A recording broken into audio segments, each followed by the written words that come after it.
करदम जी की तपस्या।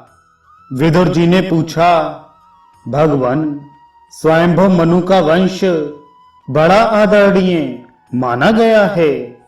उसमें मैथुन धर्म के द्वारा प्रजा की वृद्धि हुई थी। अब आप मुझे उसी की कथा सुनाइए। ब्राह्मण, आपने कहा था कि स्वयंभू मनु के पुत्र प्रियव्रत और उत्तानपाद ने सातों द्वीपों वाली पृथ्वी का धर्म पूर्वक पालन किया था तथा उनकी पुत्री, जो देवहूति नाम से विख्यात थी, करदम प्रजापति को ब्याही गई थी।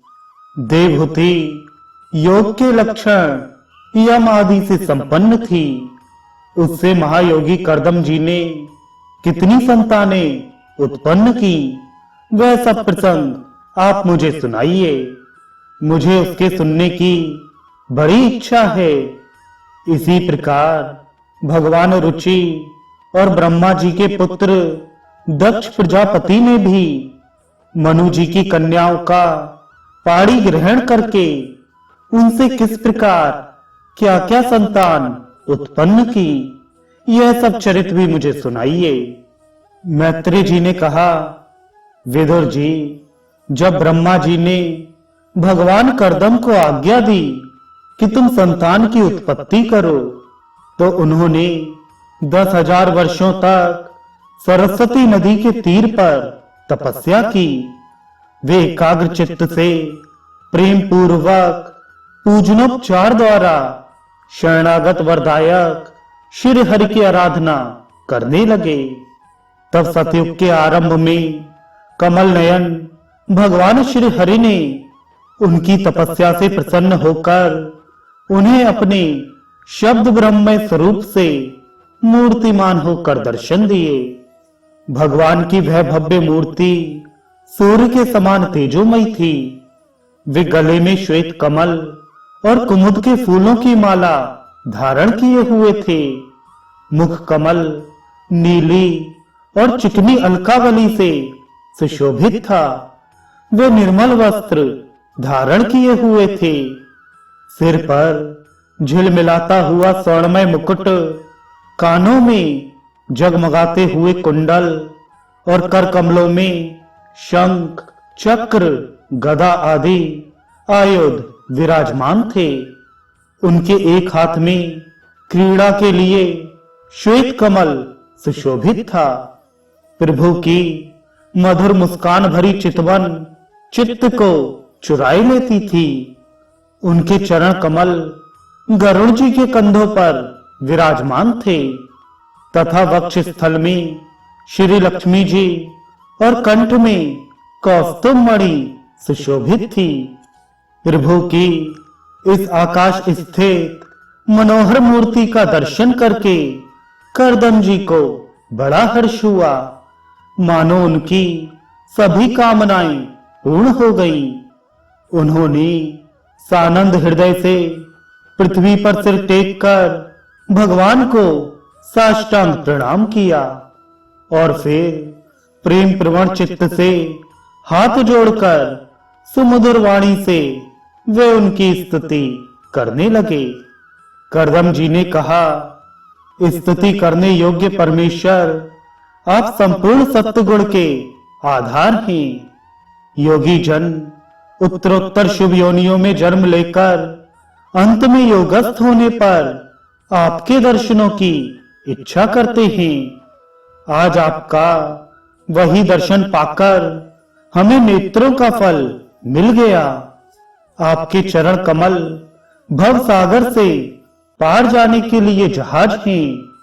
जिनकी बुद्धि आपकी माया से मारी गई है, वे ही उन तुच्छ क्षणिक विषय सुखों के लिए, जो नरक में भी मिल सकते हैं, उन चरणों का आश्रय लेते हैं। किंतु स्वामिन, आप तो उन्हें वे विषय भोग भी दे देते हैं। प्रभो, आप कल्प वृक्ष हैं। आपके चरण समस्त मनोरथों को पूर्ण करने वाले हैं। मेरा हृदय काम कलुषित है। मैं भी अपने अनुरूप स्वभाव वाली और गृहस्थ धर्म के पालन में सहायक शीलवती कन्या से विवाह करने के लिए आपके चरण कमलों की शरण में आया हूं। सर्वेश्वर, आप संपूर्ण लोकों के अधिपति हैं। नाना प्रकार की कामनाओं में फंसा हुआ यह लोक आपकी वेदवाणी रूप डोरी में बंधा है। धर्म मूर्ते, उसी का अनुगमन करता हुआ मैं भी काल रूप आपको आज्ञा पालन रूप पूजोप आहार आदि समर्पित करता हूं। प्रभो, आपके भक्त विषयासक्त लोगों और उन्हीं के मार्ग का अनुसरण करने वाले मुझ जैसे कर्म जड़ पशुओं को कुछ भी ना गिनकर आपके चरणों की छत्र छाया का ही आश्रय लेते हैं तथा परस्पर आपके गुणगान रूप मादक सुधा का ही पान करके अपनी क्षुधा पिपासा आदि देह धर्मों को शांत करते हैं। प्रभो, यह काल चक्र बड़ा प्रबल है। साक्षात ब्रह्म ही इसके घूमने की धुरी है। अधिक मास सहित 13 महीने अरे हैं, 360 दिन जोड़ हैं, 6 ऋतुएं नेम हैं, अनंत क्षण पल आदि इसमें पत्राकार धाराएं हैं तथा 3 चातुर्मास से इसके आधारभूत नाभि हैं।